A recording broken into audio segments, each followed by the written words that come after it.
man who built his business empire on making decisions and advancing real buildings and real concrete structures. That I think we need that in the world that we're entering in today. I believe he can join and bring our team together and provide leadership to them. We all know, those of you who have followed things closely, that cyber threats to America are great. I think it's important for him to share his insights on that today, and I think you'll be impressed with it. And he'll be sharing that with us today and continuing his efforts around the country. So, ladies and gentlemen, it is my great pleasure and great honor to introduce to you the next President of the United States of America, Donald J. Trump.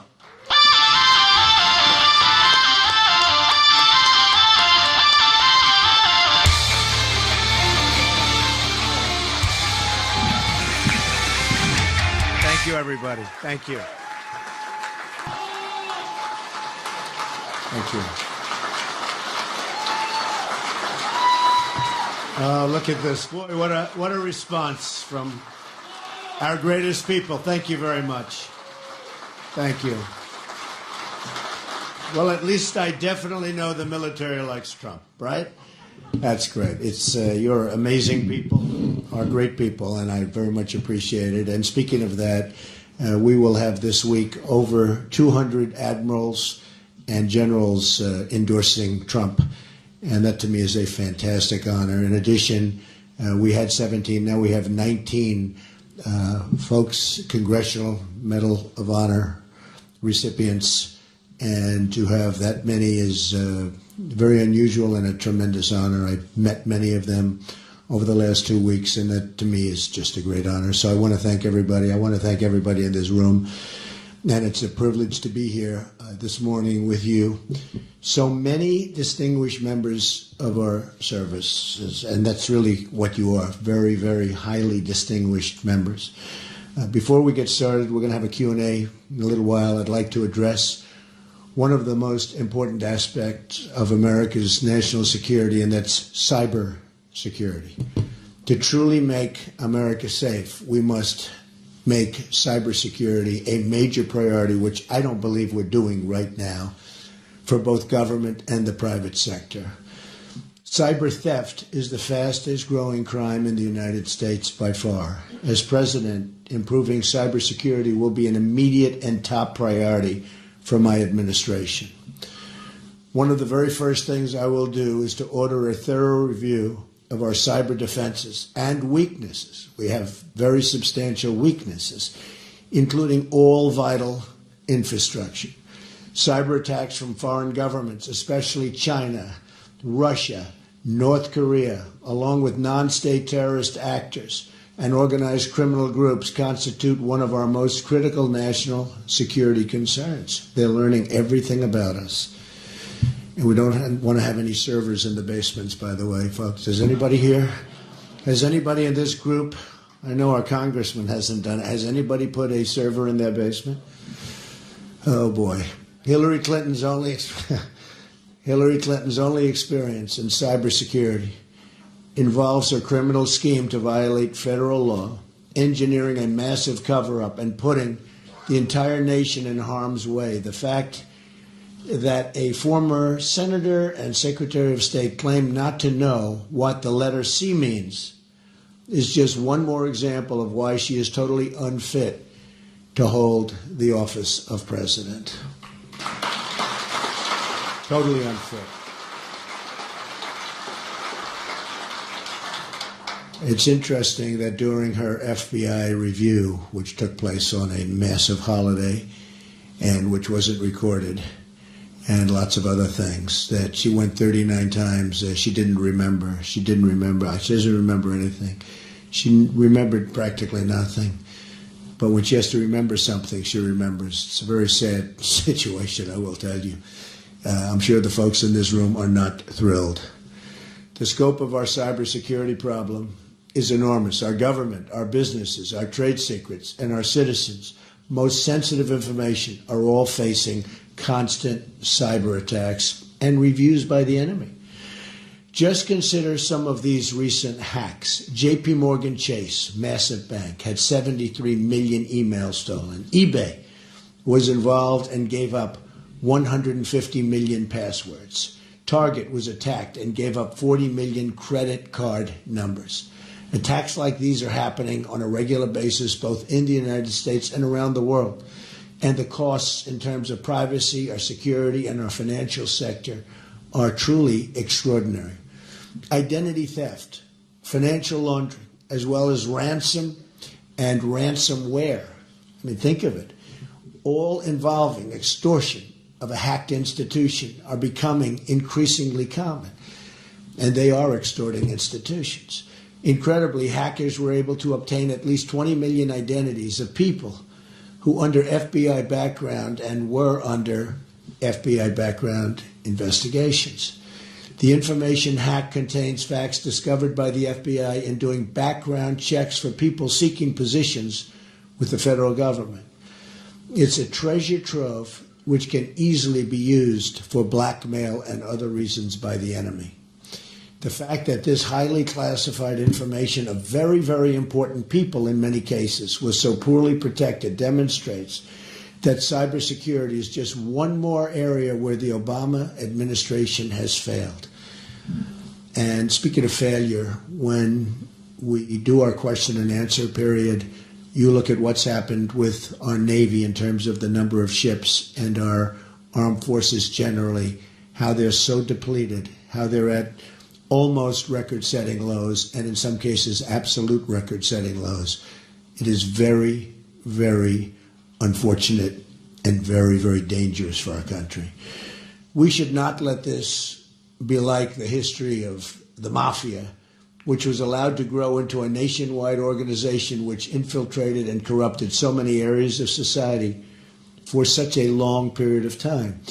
We can learn from this history that when the Department of Justice, the FBI, the DEA, and the state and local police and prosecutors were combined in a task force directed by and at the mafia, when they looked at the mafia and really went after them, they were able to get great, great successes and prosecutions out of them and seizing their business interests, did a lot of things, including their business interests, taking them away and removing their infiltration from legitimate areas of society. They've been very, very effective when everybody got together.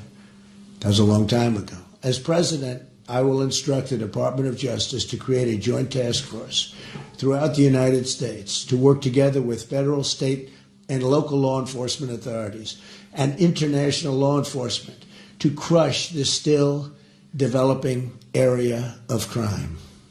And it's getting bigger very fast. It's going to be harder and harder to do. I will make certain that our military is the best in the world in both cyber offense and defense, and in every other way, by the way, every other way. We've rarely needed it more than we do right now.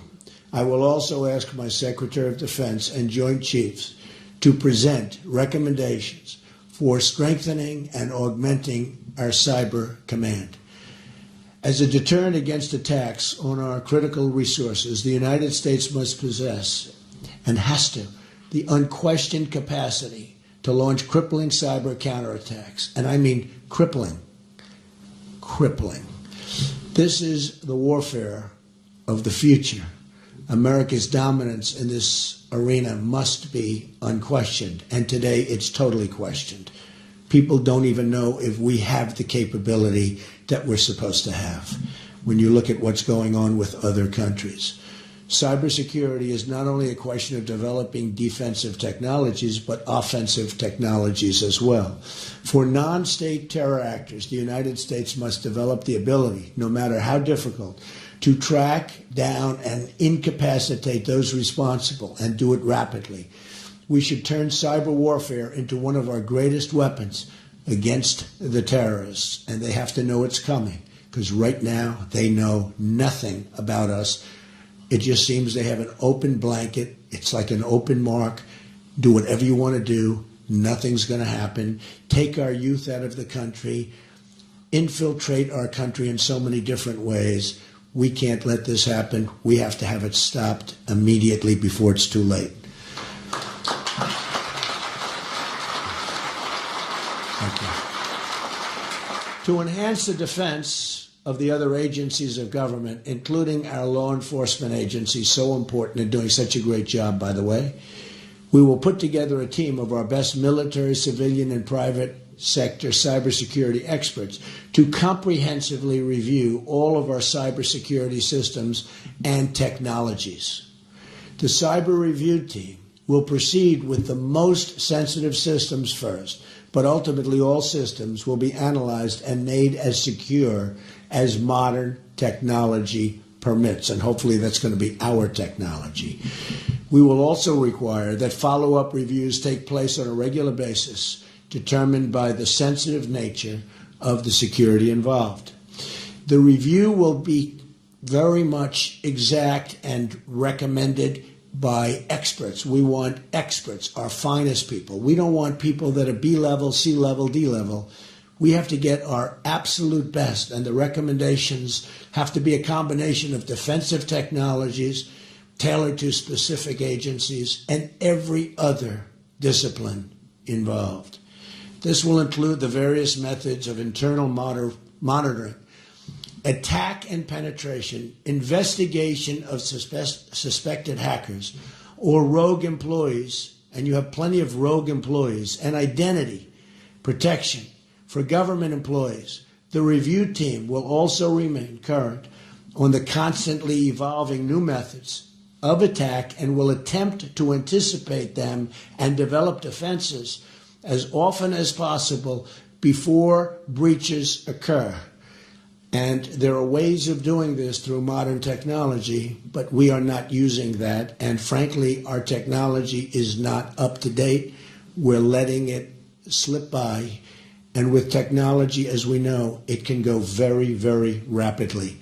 This group of experts will set up protocols for each agency and government officials, requiring them to follow best and strongest practices.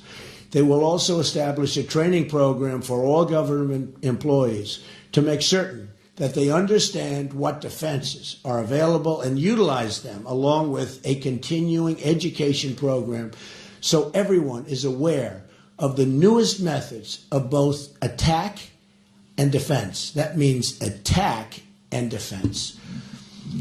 Those who violate classification rules will be held responsible to the fullest extent of the law, something which we don't do too much anymore.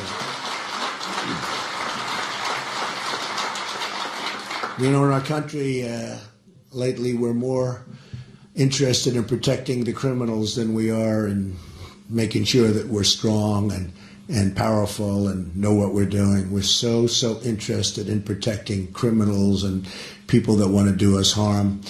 And I think we have to go back to a little more old-fashioned method of thinking, if that makes sense. I will appoint an Attorney General who will reform the Department of Justice like it was necessary after Watergate. My Attorney General will restore the integrity of the Department of Justice, which has been severely questioned. Today is just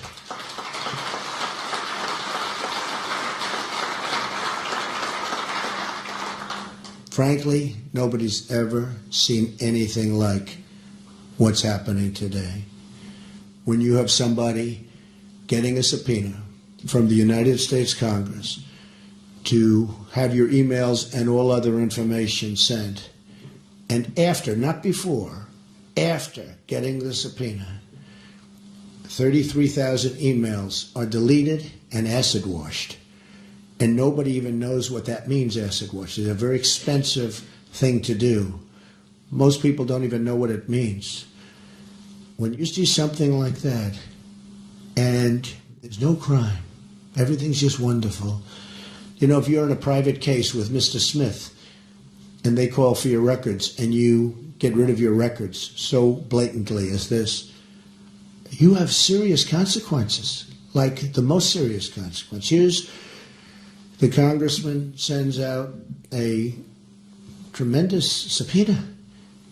They want to see the emails. and they delete the emails. I can't think of anything in terms of what we're talking about much more serious than that. Congressman, do you agree?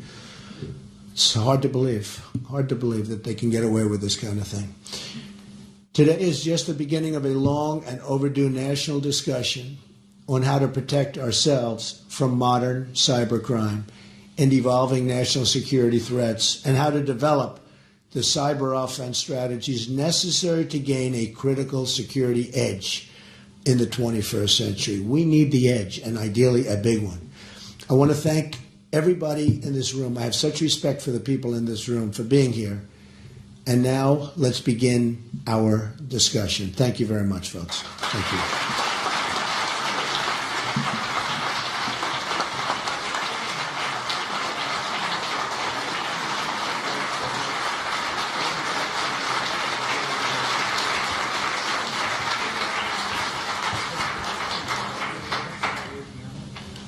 Mr. Trump, thank you so much for joining us today, and I know you are busy traveling, but I want to thank you for taking the opportunity to have a conversation with these American warriors. And I first want to thank General Vernon Lewis, whose idea it was to pull all of these leaders together. We want to thank him for his leadership.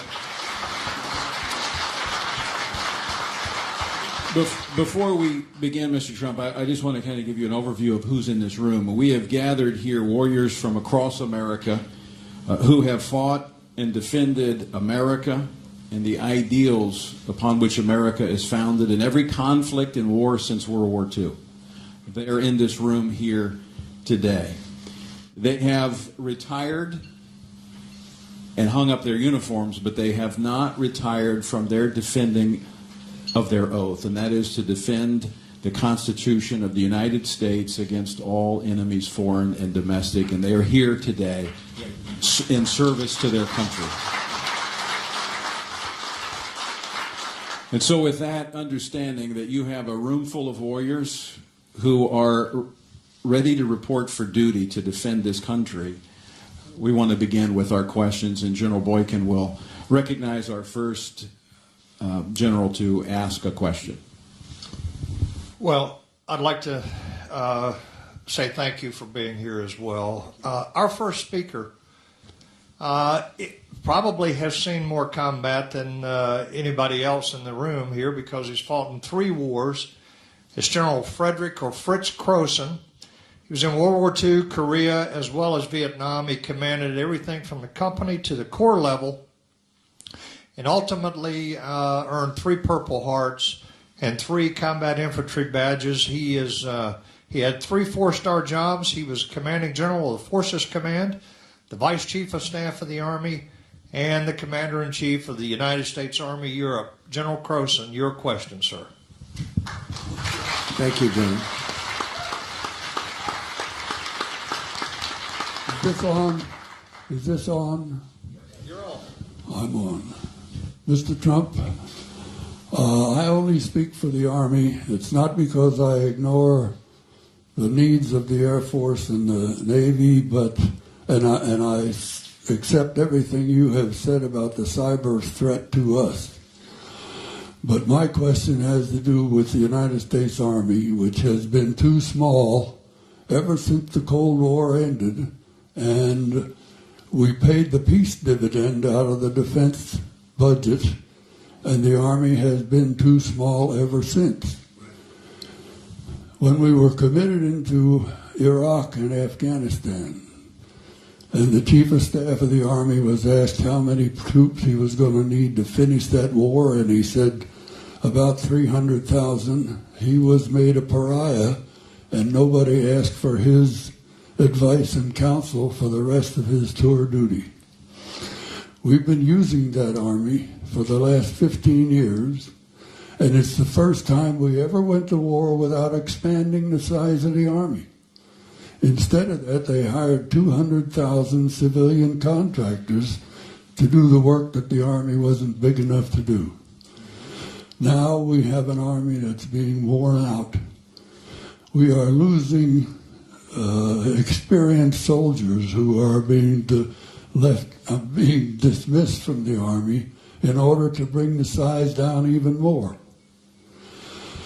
Now, we think the United States Army is going to be a major element that you'll want to use in your national strategy, and we'd like to know what your thoughts are on how to go about this. Well, General, thank you, and thank you for your bravery. Amazing. I've heard your name mentioned many times, so thank you for being here, and thank you for the question. Not only the Army, the Navy, the Air Force, the Marines, everything is going away at a time when certainly we are at a top priority for making sure that doesn't happen. We're not respected to the extent that we were, and if we keep going like this, we won't be respected at all. Well, you look at Russia's doing with their nuclear capability and the newness of their capability, and look at what we're doing, and nobody wants to do that with respect to nukes, because nukes are horrible, but you have countries that are going out of their way to do things that we're not doing. And we have to be very, very careful. The size of the Army, absolutely, it's getting too small.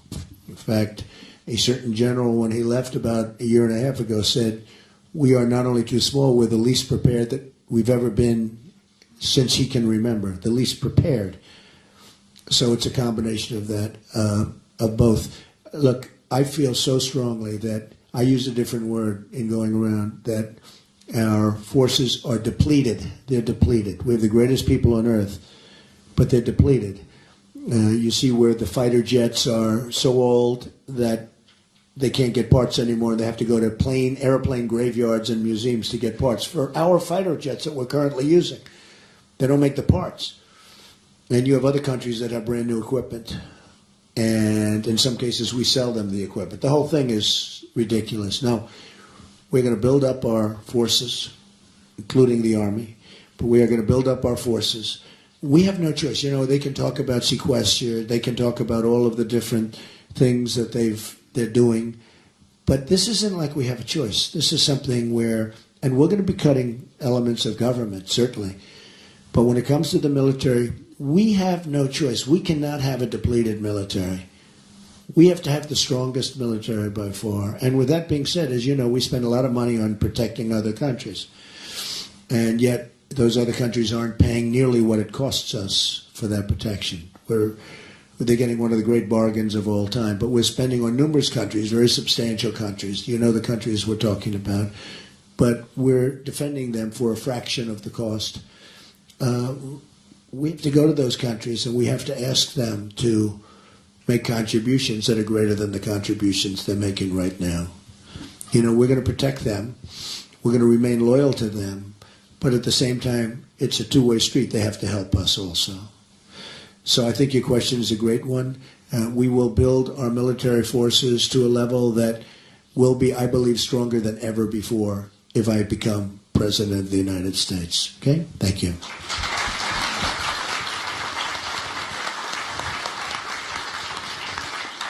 Earlier, before you arrived, we mentioned today is the anniversary of the Black Hawk Down in Mogadishu. And one of the officers that was there that we recognize is going to ask our second question, Major General Gary Harrell. General Harrell has had multiple tours with the 82nd Airborne Division, has been on combat missions from Panama to Somalia. He was the commander of U.S. Special Operations Forces at CENTCOM and led the first Special Forces into Afghanistan. He retired in 2008 from the United States Army Special Operations Command. General Harrell. Hello, Jim. Yes, sir. The Obama administration has yet to develop a strategy for dealing with the global jihad movement. The terrorists are motivated by a theology that drives them to atrocities against non-believers, be they Christians, Jews, or other faiths. Americans have not been allowed to know the enemy or call them by name. We need a strategy, not a tactical plan. What is your plan to defeat radical Islam, and how will you reverse the strategic confusion of the Obama era? Well, it is confusion, not only there, but it's confusion in many other fields, long beyond military and defense. The country's confused in terms of even the divide in our country. We have such divide, and really divides. We have many different forms of divide. So there's a lot of confusion. But we have a president that won't use the term radical Islamic terrorism, won't use it. Will spend long periods of time explaining to people why he won't use it. At the end of the explanation, nobody knows why he still won't use it, because the explanation is no good.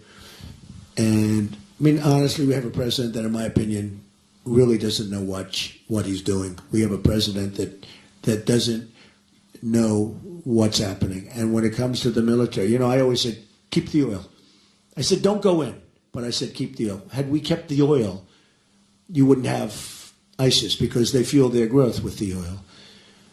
But I read something and saw something over the weekend that really bothered me, because I believe in, I'm a big fan of General Douglas MacArthur and General George Patton and, these great generals. Some of the generals, big fan of some of the generals in this room. In fact, we have General Flynn is with us, and General Kellogg. We have a few generals that have been so incredible to me. Now we have 200. But generals and admirals, I'm never going to forget admirals, right? Those admirals. I will never forget the admirals. That I can promise you. But it was very disconcerting when I saw that an attack is planned on Mosul. An attack is planned. And, we're involved in the attack, but the Iraqi forces are planning an attack on Mosul. It should happen over a short period of time, and the work will be. Why do we have to talk about it? Why? I never saw anything like this. Every time we're going to attack somebody, we explain we're going to attack. We'll be attacking at 3 noon on March 25th. I don't know. Unless you disagree with me, wouldn't it be better if we were going to go after Mosul to not say anything and do it, as opposed to announcing? They're announcing all over television they're planning to attack Mosul. And whenever they ask me the question about what are you going to do about ISIS, I say, I have a real chance of winning. I don't really want to tell you. I have very strong ideas, and I'll be dealing with the people in this room and other folks that are, very good at this. But the last thing you want to do is give notice to the enemy. When President Obama announced that he was leaving Iraq, he was talking about dates and times and what we're going to do. The enemy pulls back. We think we're doing well. Well, they pull back. They're not stupid. And then after we leave, you see what happened. So I just want to say that we are going to hit ISIS hard, and I mean really hard. But I do think this. The American public doesn't have to know the date and hour and second that we're going to attack and from what side we're going to attack. We're going to attack from the eastern quadrant, and it'll take place on a certain day at a certain hour. We don't need that. They just want to see victory. We don't have victory. I mean, we're dropping... we're dropping things all over the place. Who knows what they're hitting? Who knows how many people are being killed? And who knows if they're the right people? But at some point, we have to stop a force that's going out and drowning people in steel cages and chopping off heads. These are barbaric people. These are people that, I used to study medieval times, and, they chopped off heads. But until recently, this was a phenomenon that you wouldn't see. That the level of barbarism is unbelievable. So we're going to stop them. We're going to stop them cold. We're going to stop them very powerfully. But I don't think all of us should be, unless it's a very confined room, we shouldn't be giving up our plans. And it bothers me every time I see where we're planning to attack this one, that one. But the one I saw over the weekend was Mosul. And they're talking about attacking. The other problem is, you have a lot of the leaders in Mosul. Well, they're not going to be there. They're getting out because they hear they're going to be attacked. So they're getting out. They're going someplace. Congressman, do you agree with this? If I'm a leader and I'm seeing and I'm watching what everybody else is watching, and an attack on Mosul is imminent, I'm saying, bye, folks. Have a good time. I'm moving into a different city. So what are they doing? Can there be allowed? Are we allowed to have any more in the military, General, the element of surprise? I would think it would be a good thing. It's called an ancient strength. and we don't use it anymore. Principle of war. I think it's one of the great principles. The element of surprise. I mean, you can take a force that's not nearly as strong, and with the element of surprise, you can wipe out a much more powerful force. And I don't pretend to be a general or an admiral or anything else, but I just, every time I see President Obama get up, ladies and gentlemen, we are sending 50 people to Iraq. 50. So that's bad in two ways. Number one, it's such a low number that the enemy's saying, is that all?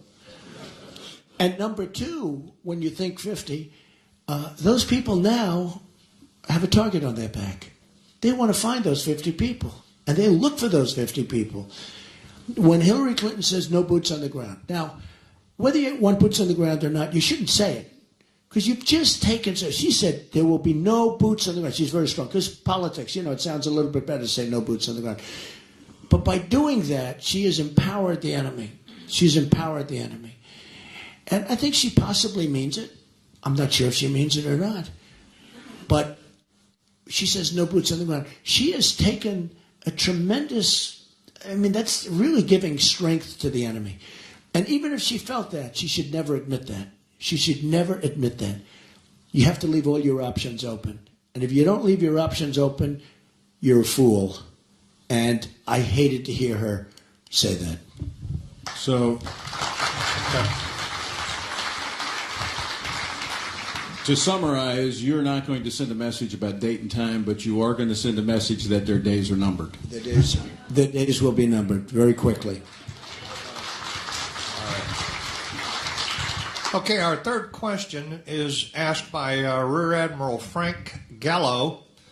Admiral Gallo is a retired naval aviator with 35 years service. He has hundreds of carrier landings, flew almost every fixed-wing aircraft in the Navy in his time. He's commanded at the squadron, wing, and fleet wing levels, and he was Chief of Naval Personnel Command for the Department of the Navy. Admiral Gallo.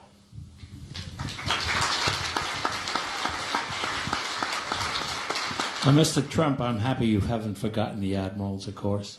And I hope you'll pardon the remnants. I don't have the courage to do that. And I hope you'll pardon the remnants of a Brooklyn accent. The Department of Veterans Affairs has a horrible record of taking care of veterans. As you recall, there were lengthy lines at VA hospitals, substandard medical care, and falsified medical records and accounting. Leadership changes and new unrealistic laws have failed to correct the problems.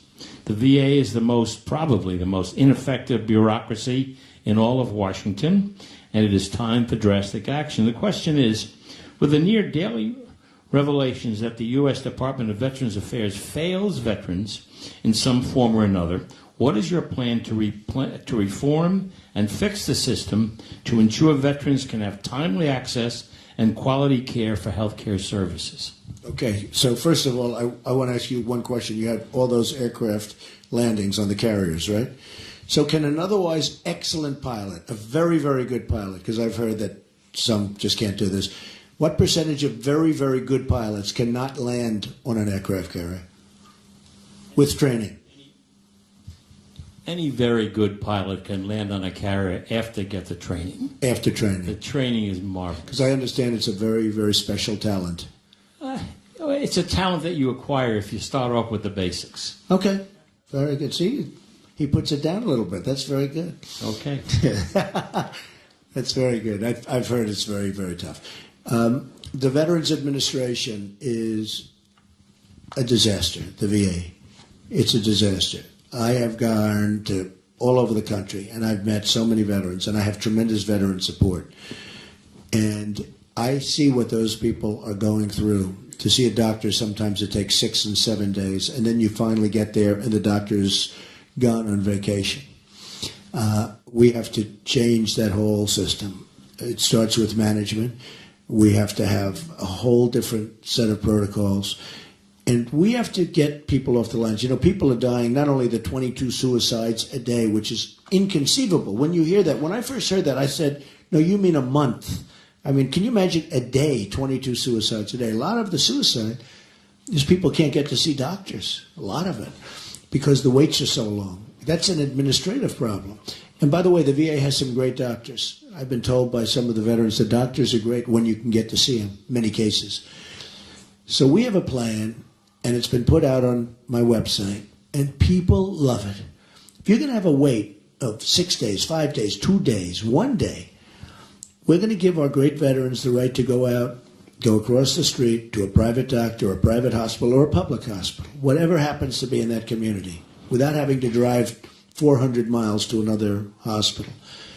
And we're going to give them the right to see that private doctor, get taken care of, perhaps the private or public hospital, get taken care of quickly, effectively, and go about their business. And the government, we are going to pay the bill. That will totally reduce all of the waiting times, all of the problems. And I think it may actually get the VA to respond better to things because, there is a little competition, you would think. But it's not like we have a choice. We can't let what's happening happen now. I mean, I've heard stories that are so horrible. I mean, people are killing themselves while they're waiting online because they can't, they know it's days and days before they can have what could be a simple procedure, what could be a simple prescription. They have to wait so long and they can't take it. They can't take it. So we're going to establish a procedure where people can leave the line, go outside, take care of themselves, and the government's going to pay. And by the way, that's a far less expensive solution than other very foolish solutions I've heard. The veterans love it. They love it. But it's a far better solution than anything anybody's heard. And it's common sense, and it's there. And the doctors need the business, and the private hospitals and public hospitals need the business, and they're sitting there waiting. So we don't have a choice. We have to do that. Okay? Thank you.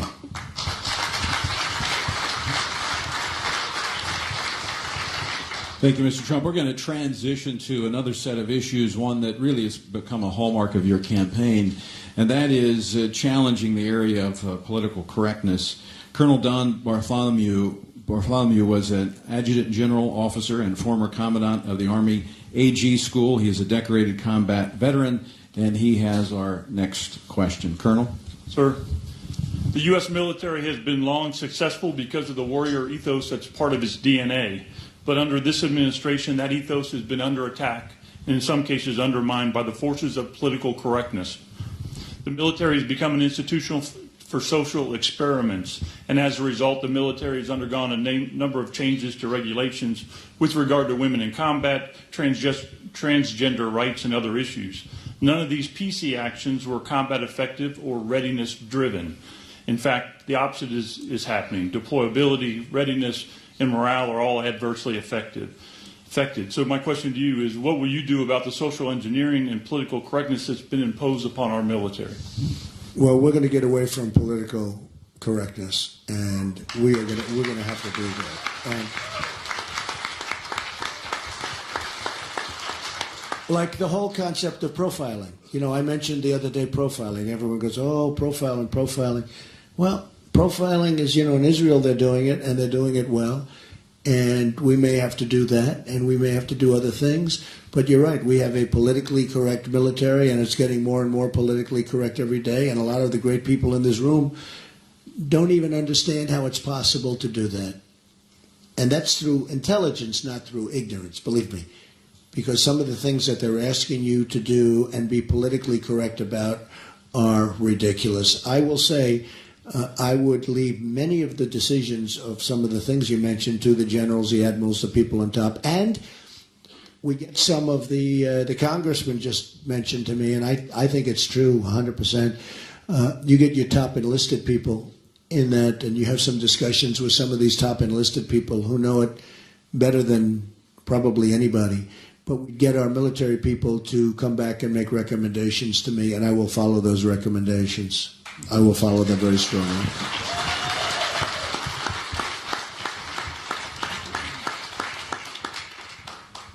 Mr. Trump, the next question will come from Colonel Retired Chaplain Ron Cruz. Ron is a highly decorated Army chaplain. He's been deployed several times into combat areas in several different locations. He has personally witnessed the attacks on religious freedoms in the military. After 28 years of service, he now heads the Chaplains Alliance for Military Religious Liberty. He works closely with the House and the Senate Armed Services Committees to protect these religious liberties. Chaplain Cruz. Mr. Trump. Any relation to Ted Cruz Negative. and Tom Cruise? Negative, sir. Okay, now you can take the question. Mr. Trump, Army chaplain, who is also a Ranger, Joe Lawhorn, had a potentially career-ending reprimand for the crime of using Scripture while mentoring a suicide prevention class. Navy chaplain Wes Motter, who is present today, was detached for cause and threatened with separation for using biblical answers to questions during pastoral counseling sessions with sailors in his command. Air Force Senior Master Sergeant Phil Monk was relieved of duty when his lesbian commander tried and failed to force him to vocally voice his open support for her personal views on marriage. Decorated veteran and retired Air Force Sergeant Oscar Rodriguez was forcefully removed from a friend's retirement ceremony because he intended to use the word God in that retirement ceremony. Marine Lance Corporal Monica Sterling was convicted at a court-martial for failing to remove Scripture from her personal workspace. Today, commanders are prohibited from having Bibles on their desk or using Scriptures while they're counseling troops. The Obama administration has deliberately set out to take the Christian religion out of the military. Mr. Trump, how will you and your administration combat these attacks on military religious freedom of expression? Well, thank you. It's a great question. And have we ever had a time like this? Seriously, has there ever been a thing like what's going on? The other day, just to add to your list, I was watching one of the news programs, and they had I think, high school football coach. You know, they're going into battle. Oh, is he here? Oh, stand up. Coach. Wow. They really Coach went after Kennedy. you for saying a prayer before. That is just, I didn't know you'd be here. Wow. The world is changing, isn't it? So you're not allowed to pray before a football game. I thought it was horrible. So what did they do to you? What happened? Sorry to take away from your question, but it's sort of an extension of your question. What did they do? Yes, sir. They put me on suspension, and then at the end of the year, they gave me a really adverse write-up of how well I did my job. I didn't change anything for 8 years. Always prayed after every game, and they just really slammed me on it, said what a horrible person I was, and ended up just not renewing my contract, so ultimately firing me, sir. I think that is absolutely outrageous. I think it's outrageous. I think it's very, very sad and outrageous. Okay? Religious liberty. Hey, it's about religious liberty. And there has to be a melding of both. We're living in a time where you have to have a melding of both. But it's very unfair what they're doing to religion in this country. And, you know, one of the things that I'm doing, and we have the Johnson Amendment. You know what that is? That Lyndon Johnson in the 1950s passed an amendment because supposedly he was having a hard time with a church in Houston, with a pastor. And he passed an amendment saying basically if you're a pastor, if you're a religious person, you cannot get up and talk politics. You can't really, here's a prime example of it. You know how strongly I feel about it. And I had 50 pastors, ministers, I had priests, I had a couple of rabbis in a big conference room in one of my buildings, and we're talking, and I could see they really liked me, but I could also see they couldn't endorse me. And I said, just out of curiosity, why? Well, we can't do it because we lose our tax-exempt status. I said, why is that? In other words, you're taking away your freedom of speech. And they started telling me about the Johnson Amendment, which really was the first time. And I started studying it, and we had a meeting a month later. And I said, we're going to get rid of the Johnson Amendment because they're stopping you and our great people from talking. And Tony and all the people, I mean, these are the people we have to hear from, and we want to hear from them. And you don't mind opposing views, but they're stopping you from speaking. And actually, your opposing views are able to speak because they don't have to worry about tax-exempt status and things. So I think it's very unfair. And one of the things I will do very early in my administration is to get rid of the Johnson Amendment so that our great pastors and ministers and rabbis and everybody and priests and everybody can go and tell and can participate in the process. I actually looked at 50 people in the room. They're strong people, powerful people by personality. And I said, they're really holding your voice back. So you're these powerful people. Some were incredible speakers, just a natural gift for speaking. And I pointed down, way down on the street on Fifth Avenue. I said, so those people walking along the street have more power than you do. And I think that's very unfair. You should be able to speak. And I think that will go a long way to addressing the problem that you had. But you have lost a lot of it's amazing. The church and religion has lost tremendous power and positive power. This isn't negative power. This is positive power by the fact that they are essentially prohibited from speaking because of the tremendous problem they have. So one of the things I'm going to do, and I have tremendous support with the evangelicals and with the Christians and with everybody, is we're going to get rid of the Johnson Amendment. That is very, very unfair. Okay?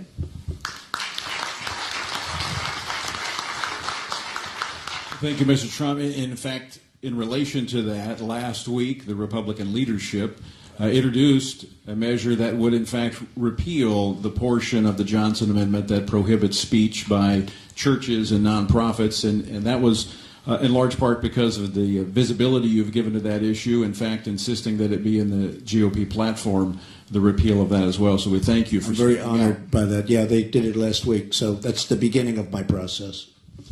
Let me speak to another issue. That's on the assumption I win. If I don't win, you just waste it, because that's never happening, folks. So you've wasted a lot of time and energy and money. Well, yesterday, speaking of the Johnson Amendment, yesterday was the Pulpit Freedom Sunday, and there were thousands of pastors across the nation, myself included, that preached messages about this election and the importance of this election, and the IRS can be on standby. My sermon is on the way to the IRS now so that they can evaluate it, and we'll see what happens at that point. But it's time that churches and Christians have the freedom to speak in this country about what is affecting this country. Why is your sermon on the way? Did they ask you for it? No, I want them to hear it. It would see. be good for them to hear good. the gospel, first off, and then Good. my political statement, secondly. Okay, good. But that is a terrible situation, isn't it, where they could say, we don't like the way you're speaking about Christianity, about God. We don't like what you just said, and we're going to take away your tax-exempt status, which you know how important it is. It's very, very, that's a very sad thing.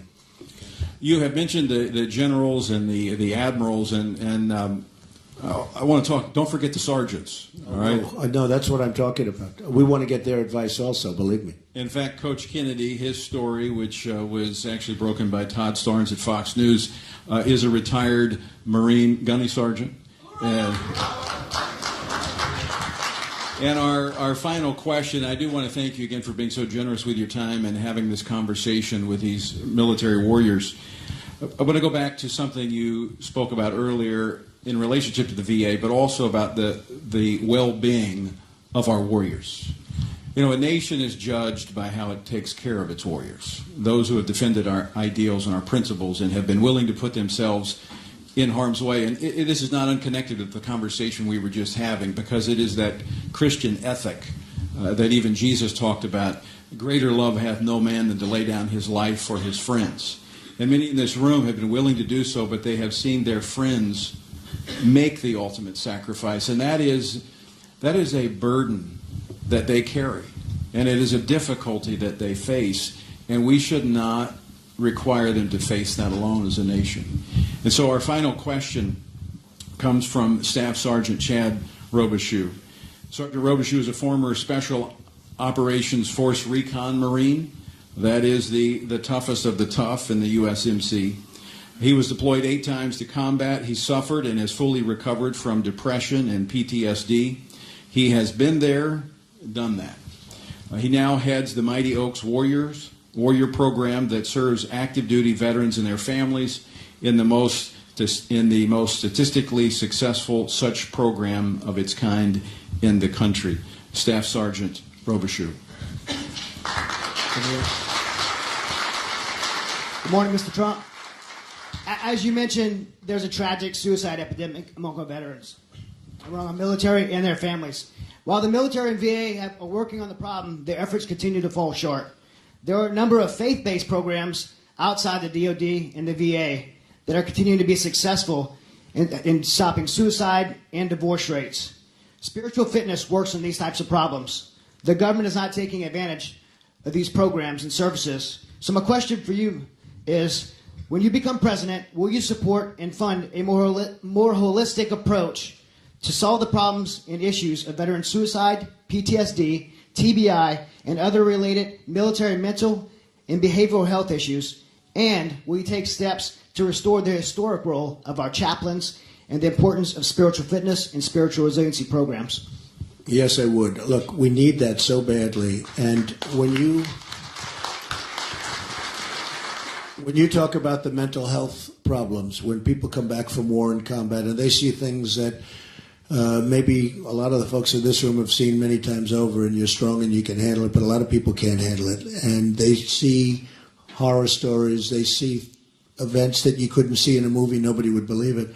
No, we need a mental health help and medical, and it's one of the things that I think is least addressed, and it's one of the things that I hear, like your question, it's one of the things that I hear the most about when I go around and talk to the veterans.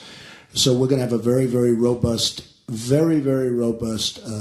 level of performance having to do with mental health. We are losing so many great people that can be taken care of if they have proper care. You know, when you hear the 22 suicides a day, it's a big part of your question, but when you hear the 22 suicides a day, that should never be. That should never be. So we're going to be addressing that very strongly, and the whole mental health issue is going to be a very important issue when I take over, and the VA is going to be fixed in so many ways, but that's going to be one of the ways we're going to help. And that's, in many respects, going to be the number one thing we have to do, because I think it's really been left behind. Okay? Thank you very much.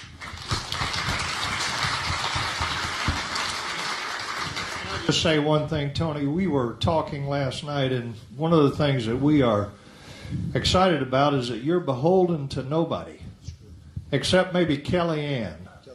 Yeah. But you're going to have to choose leaders. You're beholden to no one.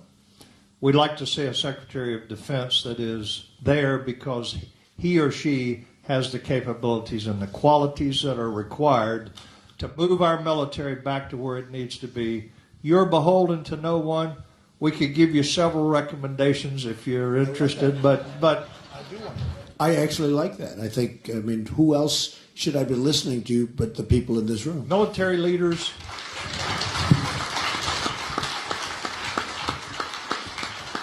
Obviously, we believe that some of your key appointments will be the military leadership, 100%. Civilian and uniform. I agree 100%, General. Again, Mr. Trump, thank you for the generosity of your time, but I want to close our time together asking you to speak directly to these warriors who, as you look in their faces, you can see some of the scars that came with their service to our country. You can see the years that they have devoted to the principles and ideals that made America great. But they're here reporting for duty again. They realize that a lot is on the line for our country. And so as you sit here before them this morning, before you depart, what would be your final words to them as they go back to their respective parts of the country? Well, Tony, thank you very much. And I will say this, just as the General said, I'm beholden to nobody. I've spent, tens and tens of millions of dollars on the campaign. I'm going to be spending a lot more over the next month. In addition, we've raised a lot of money from people that give small donations, people that want to be a part of it, and they've been very much left behind. We call them the forgotten man and woman. And we've raised millions, and more than any Republican ever thought possible. You heard 28 million one month and 41 million, and these are in small $61 average donations approximately. And we're very proud of that. But the truth is, I am beholden to no one. Nobody's going to tell me what to do. no group that owns a military firm that gives military supplies, because I know I've heard the case where oftentimes you want to buy certain weapons or something and you like one but you get the other one because that one has a contact to our politicians. Those days are over. Those days are over. You're going to get the best. You're going to get the best equipment. You're going to get what's good. You're going to get what the generals and what the admirals and the enlisteds, and we'll get together. We want to get the right stuff. But the truth is that the people in this room and your representatives all over this country, the military people, are so important to our country. Without you, we wouldn't be here. I don't think you've been given the respect that you deserve. I don't think you've been allowed to fight ISIS, as an example, the way you wanted. I don't think you've been allowed to fight in Iraq the way you've wanted. If they listened to the military people, we probably wouldn't be having an ISIS right now. I think I can say, not probably, I think we definitely wouldn't be having an ISIS right now. But we're running a war by politicians, and we're running a war by political correctness, as per that question. I can only tell you this, and I speak about it all the time. We have a Navy that hasn't been in this position since World War I. We have an Army that hasn't been in this position since World War II, in terms of levels and in terms of readiness and in terms of everything else. We are not capable like we have to be. This will be one of my most important elements. When I talk cost cutting, I do for so many different departments where the money is pouring and they don't even know what to do with it. But when it comes to the military, we have to enhance our military. It's depleted. That's the word I tend to use.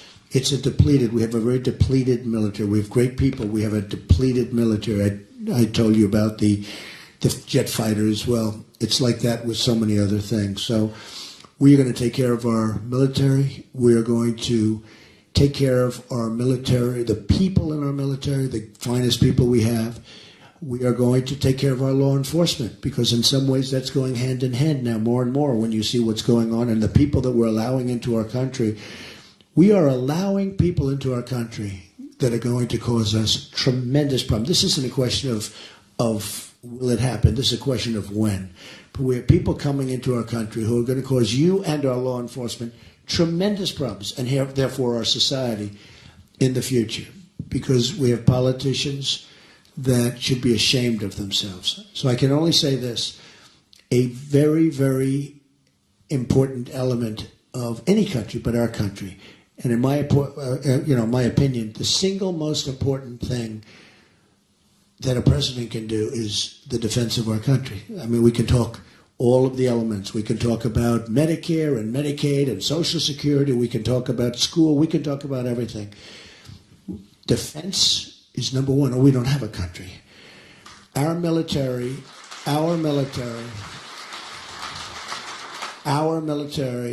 and the strength of our military and the strengthening of our military is a number one priority for the Trump administration. And the world's going to respect us again, and they don't now. A lot of that has to do with the leader, and a lot of it has to do with leadership. But our country is going to be respected again, and we are going to make America great again. Thank you all very much.